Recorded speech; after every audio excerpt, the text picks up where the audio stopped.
A husband and wife on a holiday were driving through New Mexico.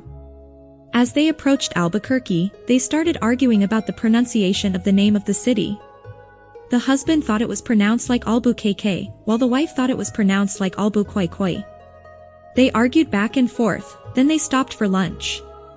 At the counter, the husband said to the restaurant worker, "Before we order, could you settle an argument for us?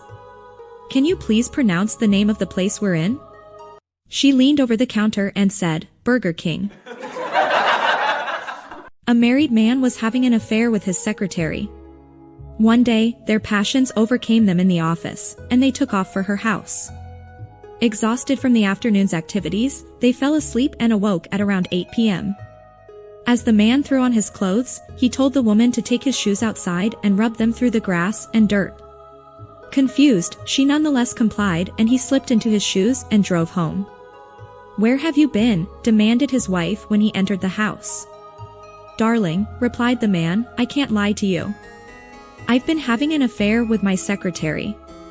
I fell asleep in her bed and didn't wake up until 8 o'clock. The wife glanced down at his shoes and said, "You liar. You've been playing golf." A wife arrived home after a long shopping trip and was horrified to find her husband in bed with a young, lovely thing. Just as she was about to storm out of the house, her husband stopped her with these words, "Before you leave, I want you to hear how this all came about. Driving home, I saw this young girl, looking poor and tired. I offered her a ride. She was hungry, so I brought her home and fed her some of the roast you had forgotten about in the refrigerator.